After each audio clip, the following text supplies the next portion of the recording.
Hey gang, I am Joe Edelman. How's everybody doing?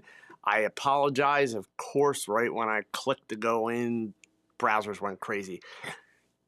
It's Wednesday. It is time for another live episode of The Last Frame, and tonight we've got some photo news. I'm going to do a how I got the shot, and of course I promised to do a Q&A before we wrap up. In fact, I got one or two really good questions in here already, but we need some more.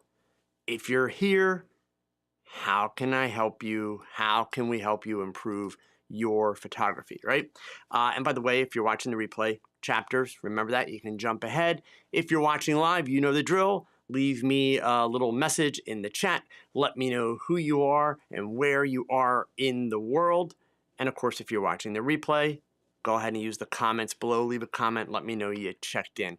All of you are part of a growing global community of photographers in over 100 countries who tune in to watch The Last Frame every week. Already this week, I got Dano from Oregon. I got Calvin in Maine.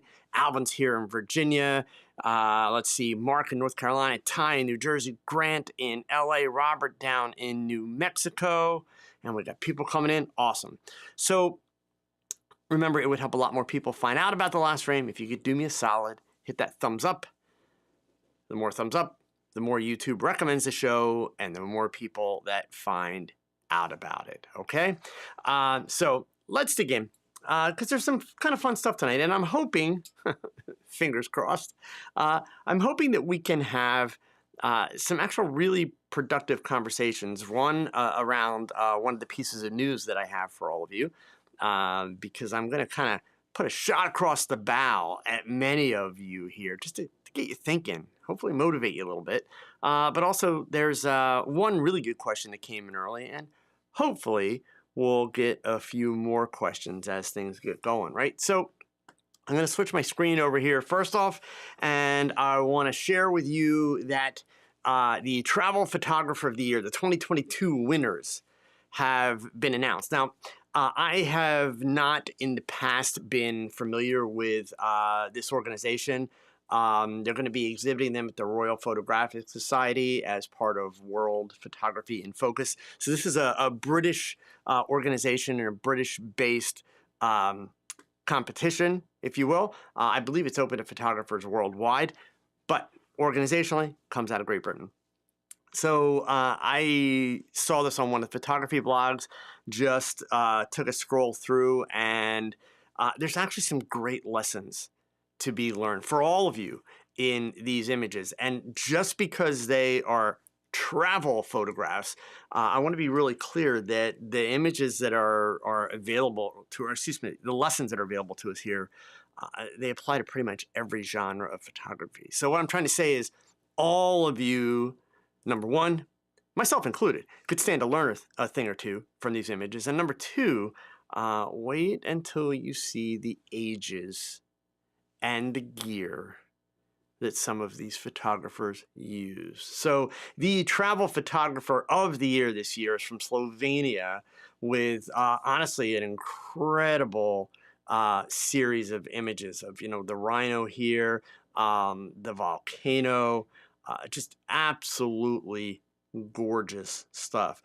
This is a 33-year-old photographer from Slovenia, documentary photographer.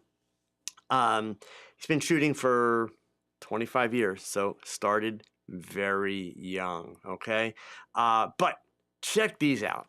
The Young Travel Photographer of the Year, 18 years old, from the UK, and these images are brilliant in several ways. Number one, the color theming, right? Just to the mood, the feeling, the vibe from these images, great, but we're not done there. Let's go down here to the winner of the Young Travel Photographer of the Year. This is age category 15 to 18. So the winner is a young lady, age 18, from the US, glad to say, okay? Completely different approach. What I love about these images are they are detailed oriented, they're elements. It's basically all images of the same subject matter, this guard, but it's details. Okay, and we're going to come back through these because I want to point out a couple things about all these shots. But here's where it gets crazy. 14 years and under winner from Australia down under. And I see Ron snuck in here late from Australia. We probably got some others in here.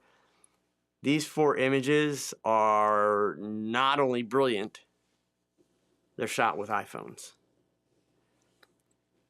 Here's a 14-year-old, gang, that is creating colorful and brilliant images like this that are visually interesting, somewhat abstract in nature, using reflections. This is just incredible work. So, I got to tell you, honestly, for me, this says to me that our industry is in good hands. It really does, because this is so much more exciting than what shows up in my Instagram feed every day. Just saying, right? Here we have the runners-up at age 18, also from UK. Another photographer doing very themed color styles, okay? Love it. Aged 14. Look at the quality of these macro images. Now, some of you are thinking, well, yeah, but these kids, they're not shooting, stuff that requires like skill, like speed and action and things like that. Look at this 14-year-old from Kenya shooting these birds, wildlife, like incredible. Okay, and there are other portfolios throughout here from Israel, the art of monochrome, runner-up in the U.S., Ireland. But here's what I want to show all of you, right? I want you all to see this, because I got to tell you, these images are brilliant. All of these images, even the iPhone images, are technically sound. They are sharp where they need to be, and they're soft where they need to be. They make you stop. They make you consider the image. They draw you in. They have an emotional storyline of their own. But here's the thing that I want you all to notice, because this is something, and I know a lot of the folks from my Tog Knowledge community are watching tonight, or they'll watch the replay. This is something, every day we see photos posted in our photo share channel in the community, or you go through your Instagram profiles and all this, and it's noise. Right? Now, I don't mean your pictures are bad. I mean, it's noise. We live in a world where we are bombarded with images. Thousands, if not millions of images daily, weekly, monthly. Right? We live in a very visual world. We use devices that bring tons and tons of images to us, and we choose to use apps on those devices that show us image after image after image. So, in order to stand out, in order to have your work be noticed, I don't mean famous. I don't make a ton of money, but hey, if you want to make money, you want to be famous, well, then this ups the odds, right? But I just mean in general, not to be a part of the noise. Here are images that, number one, technically excellent, even done by teenagers. These are teenagers who probably read the camera manual, by the way, just saying, okay? And smartphones. But number two, in addition to being technically excellent, what do we notice about all of these images? They're simple. You see what the photographer wants you to see. And there's no other crap. There are no distractions at all. They are simple. Even, these stores here where we've got, that's a pattern. So yeah, we can argue, well, a pattern's busy. Yes, it is busy. It's a pattern though. It's a pattern that holds you and makes you pause and consider it, okay? We see only what the photographers want us to see. Obviously with details, that's exactly what she's doing. She's isolating things. This young 14-year-old photographer, abstract type images, but not the kind of abstract where you can't recognize what you're seeing. Abstract in the sense that they're photographed in ways that we wouldn't normally consider photographing street scenes. And they're done colorfully, and they're done interestingly. You see what the photographer wants you to see. You don't see visual noise. So I'm not talking about noise that we always talk about from ISO and shadows and that kind of stuff. No. I just mean visual noise, chaos. Everything that is in these images makes sense in that image. Everything that is in this image belongs in the image, right? You're not looking at something, oh, if only that wasn't there. It's like, why is that there? Because that has nothing to do with the rest of the picture.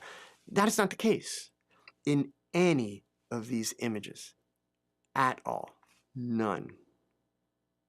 And if you've been paying attention, a lot of these images ignore the rule of thirds, ignore all those traditional photographic things that are supposed to be so good and so important, according to a bunch of judges who really aren't that good at photography in the first place. So they tell other people this is what you have to do, so that everybody else's pictures are predictable and ultimately boring. So I would encourage you, I'm going to go ahead and I'm going to share this link.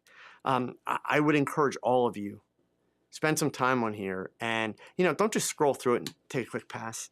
Spend some time and really look at those images and ask yourself, because there's going to be images in here that you like. You don't have to like all of them. I'm not telling you what to like. There are going to be images in there that you like, that impress you, that catch your attention and make you go, wow. So my assignment for you, okay, is take a look through those images, the ones that impress you, that make you say, wow, and ask yourself, why? What about that image makes you say, wow? What about that image makes it a great image in your mind? I'm not going to define it for you beyond what I have already done. I just wanted to point out to you the simplicity of these images and the fact that that is a big part of what makes them so strong. So many photographers, it seems, struggle with backgrounds and elements in a picture. And your solution is to spend a couple $1,000s on an f1.4 or 1.2 or God knows 0.95 lens and still take shitty pictures with too much stuff in them. Sorry, keeping it real. But I'm right. Bokeh's not the solution. It has its place, but it's not the solution. Here are photographers, young and younger, who are doing it right. And their images are brilliant. So there's a lot that we can all learn from these images. I'll tell you right now, even for me, looking through some of these images, the color palettes, you all know that I'm a color nerd. If you met me at Imaging USA, you just saw me do a presentation all about color. And the color palettes in some of those color images are just gorgeous, absolutely gorgeous, incredibly well done. So again, I encourage all of you, check that out. There is great things to be learned there, okay? Another thing that I thought I would share with you this week that was in the news, and apparently, not gonna lie, apparently I was a little bit late that to kind of catch up with this piece of news, because it's not like brand new news, but the Reader's Choice Camera of the Year Awards came out a little bit earlier this month. And from, by the way, from Imaging Resource, it's worth mentioning these. If for no other reason, I really want to do it as a I told you so, because, I just finished the last piece of the conversation saying, you all get so hung up in the gear and gear solutions, etc. Look, we all spend a lot of money on our cameras. After we spend that money, certainly we want our camera and our camera brand to do well. We want to feel like we made the right choices, right, etc. But, if you follow me for any period of time, of course, that for about 5 years I shot exclusively with Olympus cameras. I was an Olympus ambassador before they went all in on nature and wildlife. And I don't do cold and I don't get up early in the morning, so I can't be a landscape photographer, right? But that being said, I have always wished the brand well. I still think that the cameras are absolutely amazing. You never heard me say a bad word about the gear. So I think it's also very interesting. So this is Reader's Choice, right? Third place, the Sony a7R5, which, let's face it, this camera, if these awards were released in the beginning of January, when they were, this camera was voted on basically based on its stats, because at that point, not a ton of people had this camera in their hands, right? But indeed, for all intents and purposes, looks like a great camera. It's a nice, upgrade from the A7R4, which is what I'm using. I'm using the A7R4A, okay? But I don't know that I would spend the money for that upgrade. In fact, I won't be spending the money for that upgrade. Maybe when we get down the road to a 6, if there's a substantial difference, I might consider it. But by that time, I don't know that I'll be using, a 61 megapixel camera in any way, shape, or form. This was intended to be kind of a test for a while. Second place, Reader's Choice, the OM System OM1. It is a beautiful camera. I could go on for ages. I know people are like, oh, it's all full frame. Well, you know what? I'm sorry, but this camera, it is gorgeous. I think that OM System has kind of proven out of the box with this camera that they're here to stay. They are still doing the right things with research and development. And, this camera really, really shows it. And I think that you're going to see that they've got the right idea in long term, in terms of moving forward with starting to build more computational photography elements into the cameras, defeating noise and things like that people don't want with the computational aspects, just like the smartphones do, and do very well, by the way, instead of having to build bigger, heavier cameras that are also more expensive. So you're not going to see this brand go away anytime soon, and you're not going to see these cameras fall out of popularity. You're just not. And then number one, which is not at all a surprise, and I find it ironic, though, that it is the number one camera simply because it's not like tons of people own the camera, right? It's a $6,000 pro level body that most photographers don't need. It has feature sets that most photographers are not going to be able to take advantage of and have no use for. Now, as a former photojournalist, I look at this camera and yes, I can drool over it just a little bit. It's a really sweet camera, but are you ever going to see me spend that kind of money for a camera with those features? No. There's absolutely no benefit. And a big part of it is I could take my, Sony A7 IVs and they are still more powerful and more functional than the cameras that I shot sports with 20, 30 years ago. And they work great for sports. So at the end of the day, there's still a lot of technique involved, right? So again, great camera. I'm not at all surprised, but remember there is a lot of technique involved. Okay. So I did see there's a couple comments here. Let me go back through these. John said, all too often I get caught up in the non-essentials and not focus on improving my craft. John, you're not alone. But yeah, the non-essentials are not going to improve your photography. They just don't. And I want to be clear, folks. The non-essentials, that includes, unnecessary gear. That includes YouTube. Okay. And I want to actually, I'm going to sidetrack here. Okay. I had somebody kind of try to call me out the other day. Rightfully so. I'm glad the conversation happened about the fact that, I'm this guy who spends time on YouTube and tells people don't spend time on YouTube. YouTube's bad. So we had a very good conversation, and it actually helped me to really kind of organize my thoughts a little bit to find a better way to present that. And this is not about being politically correct. This is about really trying to get the point across. So I kind of walked away from that conversation with the idea of, well, I still feel exactly the same way about YouTube. It is a problem for many of you. Many of you, it is a problem. I have a problem with it in my community because people who do not have the knowledge or the skill set will say, oh, well, I learned this on YouTube in some video.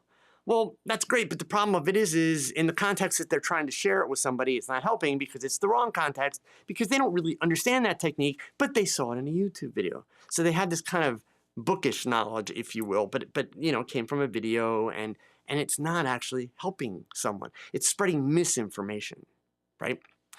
So I took it upon myself at that point to say, all right, you keep saying, stay off of YouTube, don't waste your time, use YouTube for research when you need it, etc. And I figured out what the problem is. So you're going to hear me talk about this ongoing because for photographers whom I mentor, photographers who follow me closely, who want to learn from me, this is going to be a lesson that I am going to really push and try and drive home. So hear me out to the end. It's not super long, but there are a few layers to it. So number one, YouTube is not at fault for any of the problems that we have in the photography industry. Let's be really clear. YouTube is not at fault. You know, it's no different than, you know, social media is not at fault for all the crap that happens on social media. Now, could social media, especially when we talk about like Facebook and misinformation, the politics stuff and all that, could they do more to help? Sure, but they're not the problem. The problem is people. Now, in that case, it's people misbehaving, right? People with either nefarious intentions or people just being idiots. But it's people. It's not the social media platform. So in the context of our photography conversation and learning photography, YouTube is not the problem. The problem is photographers. So put a pin in that for just a second. We're going to come back to that and I'll explain. Don't worry, I'm not going to level something like that and not explain it. But I want you to just build up a little bit more information here. I want you all to think back to when you were in school. For some of you, that may be way back, but think back. Grade school, high school, college, doesn't matter. I'm pretty sure that 99.9% of the classrooms that you walked into only ever had one teacher. And for that semester, you learned from just one teacher. That was it. So there was a curriculum. And your source was one teacher and a textbook or some library research to be able to write a paper. But you had one teacher guiding the learning process, right? Keep that in mind. And by the way, there's a reason they do that. Okay? Because if you had multiple teachers teaching with different styles and different ways and different information, it would become extremely confusing. And then it would almost become a competition. That would be a problem, right? It would be very hard to learn. And again, think back, high school, college, you had certain teachers or professors that you really connected with. And to this day, you can remember damn near anything and everything they ever talked about in class because you connected with that teacher or that professor and with the way that they delivered the information. I had a teacher like that in 7th grade. His name was Mr. Kirby Conrad. I was in 7th grade back when, you know, capital punishment or corporal punishment, excuse me, was still allowed. You could get the paddle or you could get spanked, right? Or get your hand slapped with a ruler in school. That was not banned yet. And he had a paddle. And if you misbehaved, you could get the paddle or you could be doing push-ups next to his desk. Only the guys ever had to do push-ups, not the women. And he told us on the first day of the school year that we would have homework every single day. He made good on that promise. We were somewhat intimidated by him. Most students were. I was at first. Our subject matter was American history, specifically the American Revolution. To this day, it is my favorite time period in history. It is a time period in history that I can rattle off dates and information about and I find fascinating. And in large part, it was because that as much as he was a very strict disciplinarian and really firm on how much work we were going to do, he brought that subject to life.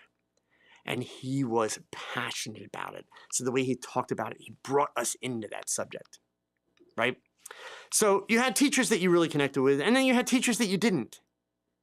And you probably don't remember much from their classes. You probably remember more about their personality and what you didn't like about it than you do about what they tried to teach you. So we fast forward now, back to YouTube. We fast forward, what do we have here? And I'm going to use Photoshop as a great example, but this applies to all of photography. So you've got numerous people who teach Photoshop, and you have numerous people who teach Photoshop well. And you have some people that teach it incredibly well, and you have some people that teach, but we all know that you can take almost any technique in Photoshop. And there's like 10 different ways to do it, and they all work. So one of the big mistakes that people make when they're trying to learn Photoshop and they turn to YouTube is they watch video A from this guy, video B from this girl, video C from this guy, video D from this guy, and they're getting all this information, and some of it overlaps and is consistent. Other parts of it completely contradict each other, and it creates confusion. Photography is no different. Photographer teaching lighting, photographer talking about gear. How many YouTubers agree completely, line by line, on all the gear stuff? They don't. So the problem, it's not those YouTubers, by the way. Those YouTubers are not at fault. You click on the video. You choose to watch it. It's not their fault. You're at fault. All of you. Any of you who watch YouTube videos. It's funny. I showed you last week. I spent time in imaging with a bunch of the YouTubers. They were all talking about, this video, that video, like, oh, you know this. I'm like, guys, don't hate me. I don't watch your videos. I don't watch anybody's videos. I literally don't. The only time I watch a video on YouTube is if it's like linked in a news article, meaning not photography, like world news or something. Or if I see a TikTok and I'm thinking, you know what, I'll bet that's a YouTube video and I can see the rest of it. That's the only time I watch YouTube videos. I don't watch photography YouTube videos. I don't watch what other YouTubers are doing or talking about. I don't care. I find zero value in that. If I am looking for information about something, there are YouTubers whose channels I will turn to. So I have my favorites, not for, photography and lighting, but indeed for Photoshop. You all know it's Mistinda, Pix Imperfect. In my opinion, for me, so it may not be for you, but for me, he's the best Photoshop educator out there. With all due respect to the great Mr. Scott Kelby, who is, the GOAT, okay, when it comes to Photoshop education. Unmish, his pacing is excellent. His detail is incredible. And he works very, very hard to push the envelope and look for new ideas and unique ideas. And he's got an incredible depth of tutorials available. So, the challenge with this stuff, this educational stuff for all of you, right? And I know a lot of you are, and there's probably even some comments in here already. A lot of you are going to be like, well, this guy's pretty good with this, and this guy's pretty good with that, and this guy's pretty good. No, you're joking yourself. You're kidding yourself. Pick one teacher. Pick one teacher and drain them for everything you can get out of them. In other words, outgrow them. I would hope that that's what you do with me. I never started teaching on YouTube with the idea that people would follow me for years and years and years and years. Why? I'm human. I only have a finite amount of information in my head. And while I have, a pretty big chunk of experience, it's a finite piece of experience. So eventually, once you've gotten all that, then it's time to go to someone else.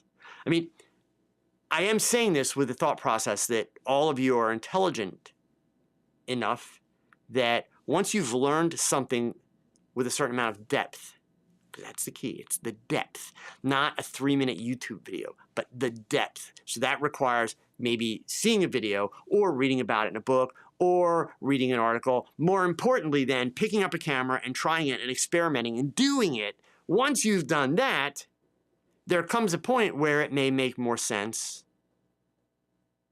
Let's start paying attention to someone who does it a little bit differently, because now I have a solid understanding of how this works. Let me learn about the nuances that create the difference from the way that I've learned to do it to the way this person has learned to do it.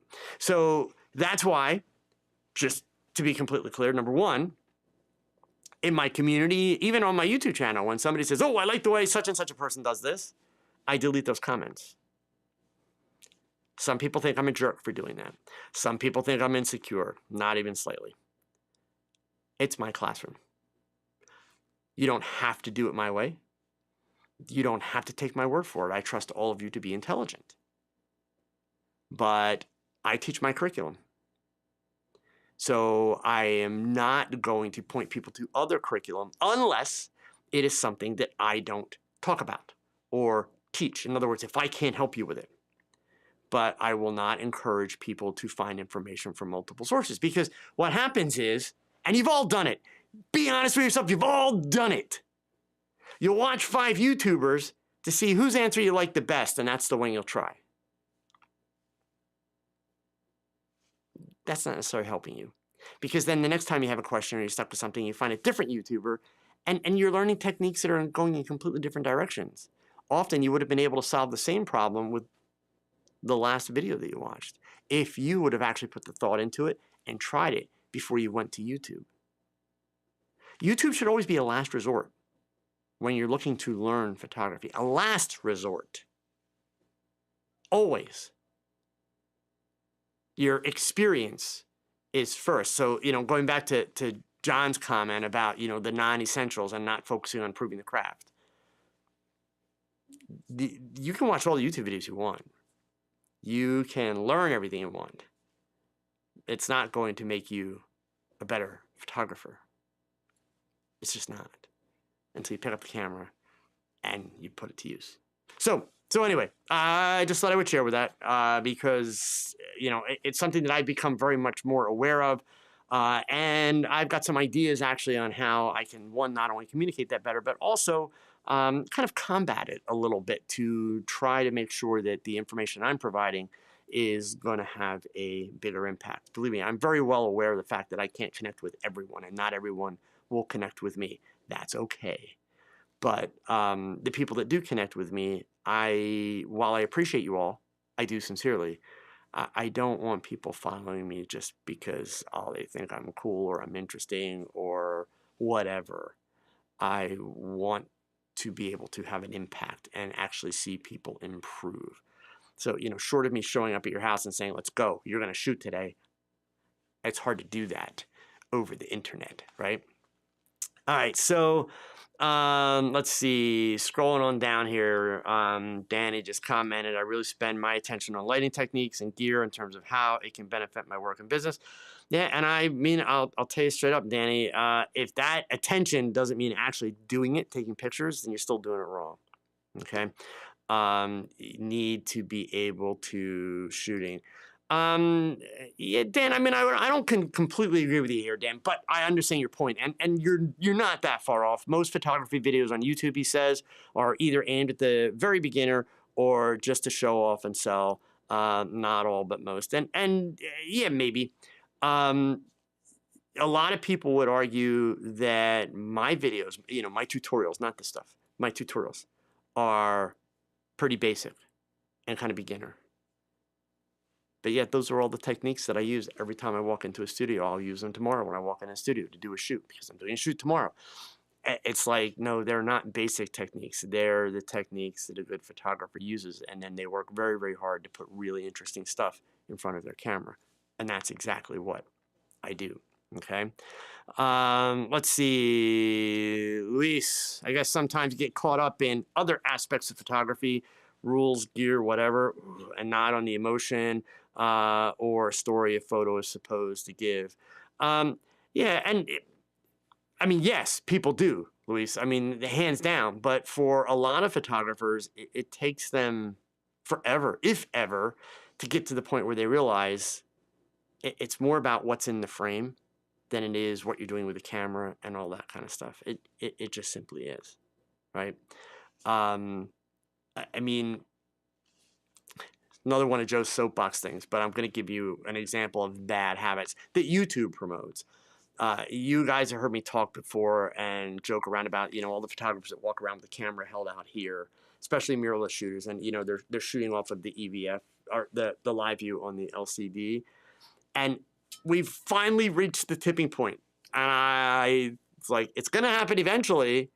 There was an article on F-stoppers the other day where a photographer was making the recommendation that you can improve your photography by actually using your camera's viewfinder.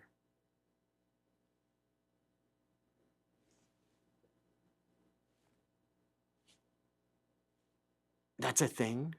How did we get to where that's a thing? where we have to encourage photographers to actually do what it says in the camera manual and use a camera the way that the camera was designed to be used. In large part because there's really basic science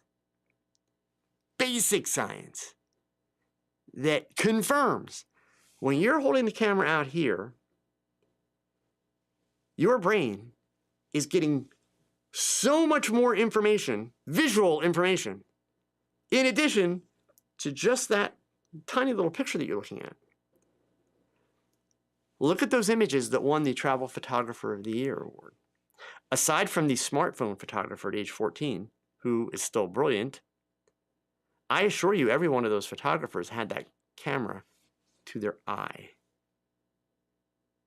In large part because their compositions are incredible. Those are not run and gun type shots, period. And all it takes, well, not all that it takes, but the foundation of making that happen is using the camera the way it's designed to be. So we've actually reached the point now where we have to have articles where people say, you know, it'd be a really good idea to do this. Like, how did that become a thing? You know how it became a thing? Because there's a bunch of cool dudes on YouTube doing it.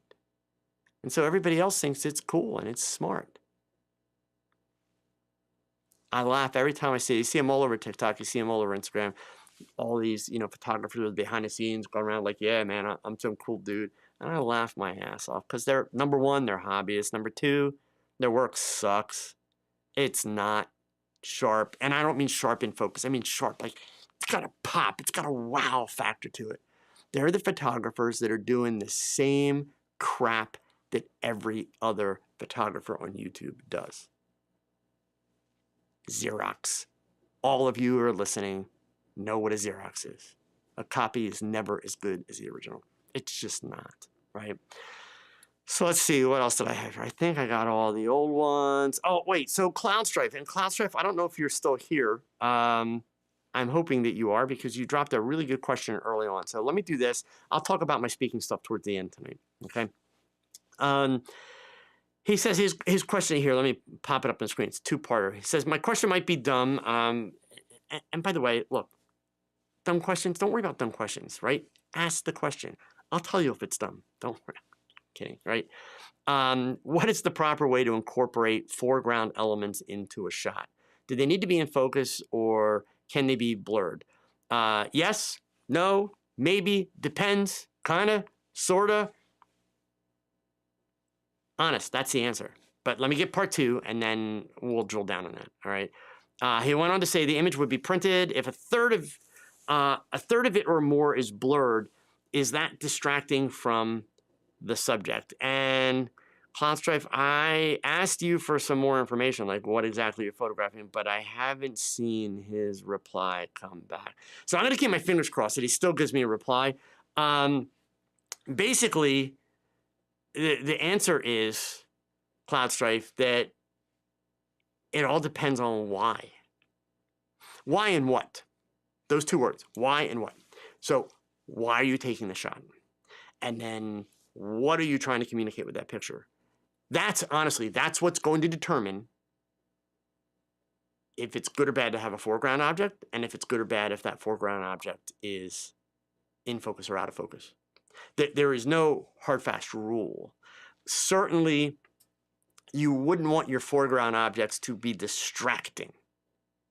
Now, I'm not saying that to discourage you from using foreground objects. One of the first things I learned as a teenager for taking pictures was the idea of creating natural frames, where like if you're going to photograph a building, find a tree, and especially if it's a day where the sky's not that, not that blue or not that pretty, find a tree and you use the branches of the tree to kind of frame the top of the shot, and then you have the building. Automatically makes the picture more interesting. So the tree is a lot closer to you and the branches are a lot closer to you than the building is, right? So it's a commonly used technique. It can be amazing, but just like anything else, it can be horrible if it's done poorly. But It's not something where I can give you, here's the definition of what makes a good foreground object and how in focus it should be. That's always going to depend on why are you taking the shot, what are you trying to communicate with the shot, what's the shot about. So if you're here, Klaus, if you can give me some more specifics, I'll try and deal specifically with your use case. But beyond that, I would say to you, yeah, just go try it, experiment it, and listen to your gut. I mean, not to sound artsy fartsy, but literally when you start to put the shot together and you've got your first test frames to look at, pause for a second. Just pause and really look at the image and let it kind of read back to you. Is the way that you're setting up that foreground, is it bothering you, or do you think it looks cool? If you think it looks cool, man, end of the day, well, and if it's for a client, then the client counts. But at the end of the day, that's all that matters. Don't let some other idiot photographer come along and say, oh, that should have been in focus, and ruin your shot for you. No, that's just their opinion. They don't count. They just don't, right? You didn't take it for this other photographer. You took it for that client or for yourself. So that's all you got to listen to. So Patrick said here, it's like old school movie directors that would put the square with a hole up to their eye to frame the scene. Yep, absolutely. Okay, that's actually what my tattoo is. So let's see, Josh, will putting a light box up against the back of your client always produce ethereal lighting wrapping around their face? I just wanted to benefit from a hair light and backlight combo. So no, absolutely not. The key to creating that glow, like last week's last frame, the image that's on the cover art, and I did how I got the shot. That was a scenario where that background was about 3 to 3.5 stops overexposed. So it was basically way blown out. In fact, in that shot last week, there is no light. There's no key light in the shot. The key light is technically the background light, right? So it won't always produce the ethereal glow that you saw in that picture last week. That's going to be an overexposed thing. Hair light and backlight combo, you're asking a lot there. It's not that it can't be done, but you're asking a lot, because hair light, number one, generally comes from above and slightly behind. Keyword there being slightly, right? Just like, the hair light that I have here, like, if this is me, the hair light is like here. So it's coming down on just a very slight angle, right? To have like one light that does both, that's going to be a little bit tough. You can get some edging and some rim, but by the time you start to really build that up, you're going to start to get that glow. And you're not going to want that glow all the time, believe me, okay? Sometimes, yeah, kind of cool, but you won't want it all the time. So, Bob, what was the name of the Photoshop person to follow? Wow, you never heard of Unmish. Here, let me get you his channel name. His actual name is Unmish Dinda, but you don't need to know that. You just need to know his YouTube name, and that is Pix Imperfect. So let me get you, let me get you his channel here, and I will share it. There you go. There's his channel information. This is what his channel looks like when you get there. Obviously, he doesn't exactly look like that in real life. It's a Photoshop thing, but he's awesome. He is from India. He is incredible. His Photoshop work is outstanding, but you'll find his pacing. It's excellent. It's easy to understand. It's really easy to follow. And his creativity is just off the charts in terms of the things that he comes up with that you can do in Photoshop and ways to solve problems. Okay. Let's see. Nick, I came across negative learning transfer. Yeah, I suspect the kids coming from cell phone photography just did the same thing with the camera, looking at the rear screen. Besides, I think it looks cool to do that. Yeah, so interestingly enough, Nick, you're right, that can happen, right? But the interesting piece of it, the people that I'm talking about that you see doing this, like online, these are people in their 30s, people in their 40s. These are people that are just interested in being cool because they saw it on YouTube. So yeah, these aren't people that transferred over from Photoshop. They saw some of their popular YouTube, heroes doing that kind of stuff. And yeah, we'll leave it there because I don't want to have to start, getting into names on that stuff. Okay. Let's see. We did Josh's question. Let's see. Josh. You had this question earlier, Josh, and I apologize. I saw that and I missed it. So, his question was, is the main difference between the Stella Pro 10,000C and the Reflex, the strobe ability in the Reflex? Okay. So my first gut response is there is no 10,000C. Turns out there is. So here, let me bring these pages up because I went and pulled up the pages on their website because I was not familiar with this 10,000C. This actually looks like a great light. so let's just break down some of the facts. So you're saying it's the same thing. I mean, it is easy to look at their website and compare the specs. I'm just saying, right? So let's find, whoops, that's customer reviews. Do we get actual specs? So, 94 TLCI, 92 CRI, 5600 degrees Kelvin, all right? So if we go to the Reflex, 93, 92, 5600. The difference between 93 and 94, like, not a big deal. So it's not like you're really losing out, on color there. These power numbers in terms of lux output, you can't listen to those numbers because you only get that 43,000 lux at 3 feet away, 1 meter, and that's with that spot optic. Most of the photographers that use the Reflex do not use the spot optic. Just saying. I never would. Literally. I think it's a horrible light modifier.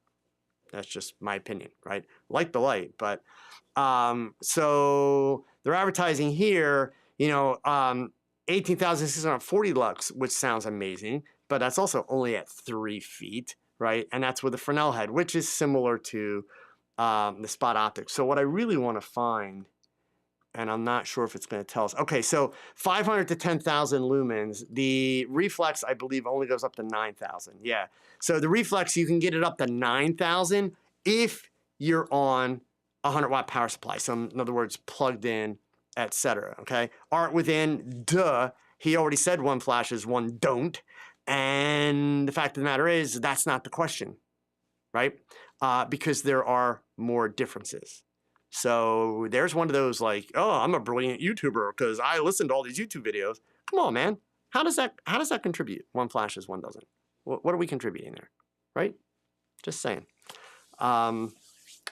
Anyway, so your differences, Josh. Okay, this light clearly is basically just a straight up chip on board LED light.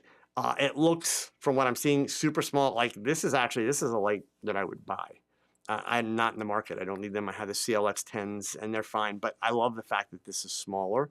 So honestly, for me, if I was going to have to choose between a CLX 10 or the 10,000C at this point, I would definitely go with this one, not the CLX 10. The CLX 10 was Stella Pro's first light in from their days as underwater LED light manufacturers. So that CLX 10, it's water sealed. The battery's built into it, so you don't have the ability to use an external USB source. You can only plug it into AC, so it's a little bit limited. It looks like this appears that it will work. Yeah, AC or DC supply, so you can use it off a D-type. You can run this off a battery. So this is going to be more versatile. With the Reflex, you're only going up to 9,000 lumens max. That's if you're on AC. Benefits, it's a little bit smaller, but you got to also factor in the handle, right? So it depends on whether or not you're going to use it battery operated or not. So yeah, my honest advice is, and help me out a little bit, Josh, what are you shooting? What do you want to use these lights for? Actually, before I say what my honest advice is, tell me what you're shooting, and then I can actually give you kind of a little bit more of a push in the direction that I think at least you should be thinking about. Okay. Cooley, what do I think of Luminar Neo? I think it's pretty cool. But I'm getting the feeling you're looking for something a little bit more than that. So help me out. Did you just try it for the first time, Cooley? What's the catalyst there? Josh, you're shooting mainly studio light. Then my honest advice to you is, I don't know that I would worry about the reflex. I think looking at the two of these, I would be inclined to go with the 10,000C, unless there's something that you see as a big benefit. When you say studio mainly, Josh, if you're shooting portraits, do understand that 10,000 lumens is a crap ton of light. So if you're shooting a portrait, you're going to have people squinting a lot, right? So understand that using LEDs for studio work, you really should be planning on raising your ISO up a little bit above your base ISO, because you need to kind of find the tipping point. You don't want, even with modifiers, you don't want the lights so bright that your subjects are uncomfortable. You're going to have a hard time taking really good portraits or modeling shots that way, right? So you need to be able to dial those lights down a little bit. And do that, you're going to raise your ISO slightly. And not that that's bad. That's what I do when I use them, right? I rarely have my lights all the way up at 10,000 lumens. But I will say, at this point, most of my LED lighting, I use my LED lights frequently, but it's actually usually for commercial work, product work. I talk frequently about photographing candles and concrete candles and match strikers that my son and my daughter-in-law have a kind of little side hustle business. I do all of their marketing images and their newsletters and that kind of stuff. I do all that stuff with LEDs. And I use the Stella Pros, and then I use the little Godox tubes for the RGB color to be able to switch them out a little bit. So yeah, it's a little bit of 6 of one, half a dozen the other, but I will say for a 10,000 watt light, I love what they're showing here in terms of the size and everything. The 2-year warranty is a nice touch. I don't know if they had a 2-year warranty on the Stella Pro. Oh, look. You ever seen this video, gang? Here.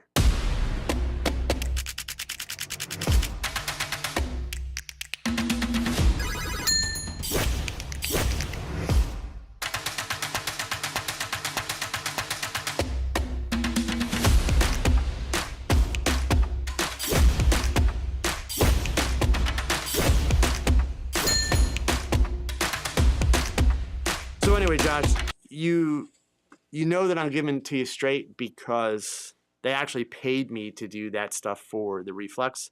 But yeah, I think the 10,000C is a brand new light, and definitely looks pretty cool. So Nick, the Godox M1 and similar tiny LED panel, gas purchase, shocker, but I've used it for macro. Why are there no mini diffuser accessories? It's sort of a point light source. I may misunderstand the intended usage. Yeah, you did. So LED panels suck for most photography. They're great for video, but not for most photography because you can't modify them the same way. Nick, if you would have paid attention back when I was talking about getting into LEDs and using them, I talked about it over and over and over again. The number one priority for me, and I would recommend this for the rest of you, and this is what puts Stella Pro ahead in the curve, right? Godox is in the mix, also GVM is in the mix, but the number one priority for me is I've been doing lighting for how many years?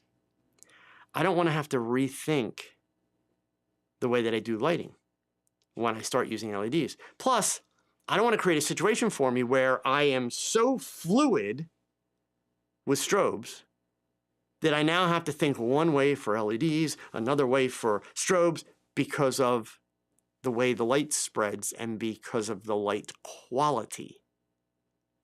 Because you have to use different modifiers with panels. So for me, the priority was LED lights that could use my Bowens mount modifiers. So with the Stella Pros or with GVMs, actually like the one that I have on right here, or some of the newer Godox ones, I can use Bowens mount modifiers on them, and it's the same modifiers that I use for my strobes.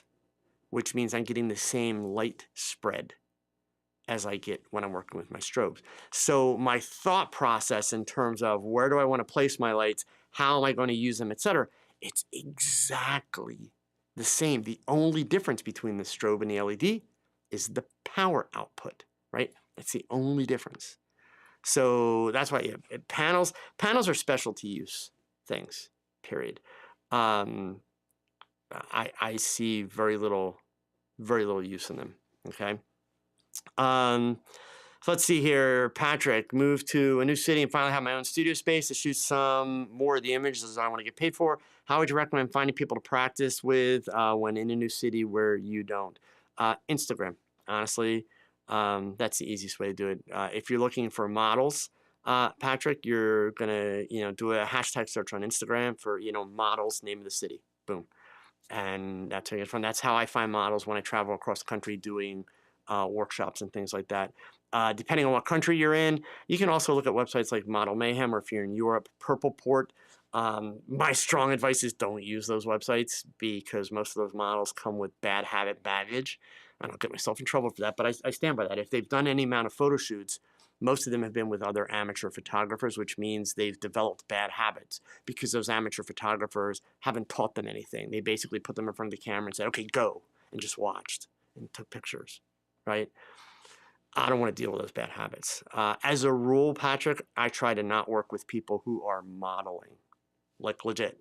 I try to find people that are attractive and interesting and have never done any modeling, and maybe they've considered it, but they've never done it. That way, when they get in front of my camera, they're a sponge to my ideas, to my way of working. So they wind up with my habits. And those are the people that I'll wind up working with over and over and over again. The other bonus, Patrick, by doing that, I'm not creating competition. There are plenty of models in my area in Pennsylvania and New Jersey who are beautiful. I see them on social media. I look at them and think, wow, it'd be fun to photograph this person. She's just drop dead gorgeous. I'll probably never photograph them because they're doing very well for themselves, meaning they're doing shoot after shoot after shoot after shoot after shoot. So if I photograph them, my work is just kind of in that mix. Why would I do that? That's competition. I never choose competition, period. I'm a very competitive person, but I don't choose competition with my photography. Everybody can go chase their trends. Everybody can go chase the hottest chick out there who wants to get in front of the camera half naked. Go ahead. I'll be over here doing my thing. And that way my thing's different by default, right? So I would do hashtag searches. That's going to be your better shot for that, okay? Cool. Oh, you saw an ad for Neo. Yeah, Neo is very cool. I mean, look, Skylum in general, between Luminar and Neo, they're really kind of reinventing and rethinking the way post-processing software works. I believe that where their strength is going to come in is that for younger photographers especially, who are making the move from smartphones into, shall we say, real cameras, and want to be able to, increase their capabilities photographically. I think the interface on both Neo and Luminar it's very intuitive, period, but it's much more intuitive for somebody coming from a smartphone who's been using apps, right? The problem for a lot of photographers, like myself, I use Luminar occasionally and I use Neo occasionally, but it was actually a little bit more of a learning curve for me because I'm coming from a Photoshop place where I'm very, very confident and very used to working with Photoshop, and then trying to kind of reverse engineer that to something that's actually way more simple, right, in the process. But I think that company's going to have an incredible future ahead of it because of the approach they've taken. And I believe that we're going to see them grow up with the next generation of photographers, which I think is absolutely brilliant. Not to mention they're based in the Ukraine, and they've managed to keep that business going through all of this, which is incredible. I actually had dinner with some of the Skylum people at Imaging and had a meeting with them. I may do some educational work with them in the near future. Great group of people, awesome company, really great plans. So yeah, it's not to say that you have to change or should change, but I will tell this for all of you, pay attention to what that company's doing. There is a lot of good stuff there that they are developing and building out, and it's a very different way of thinking about software and post-processing, and a lot of value to it, a lot of value. Okay. All right, gang, it is 7 o'clock. God, and I talked too long. We didn't get to the shots. So you know what? I'm going to make you come back next week, and I'll give you 2 how I did the shots next week. All right. Cloud Strife, when you get back to watching this, message me. Let me know more about that image where you're going to have a foreground and you're trying to figure out should it be blurry or sharp. I'll try and help you out. But for the rest of you, look, you know the drill, right? Another day has gone by. You've got less time ahead of you to do the work and improve your photography. So go pick up the camera and shoot something. Because your best shot, it's your next shot. Adios.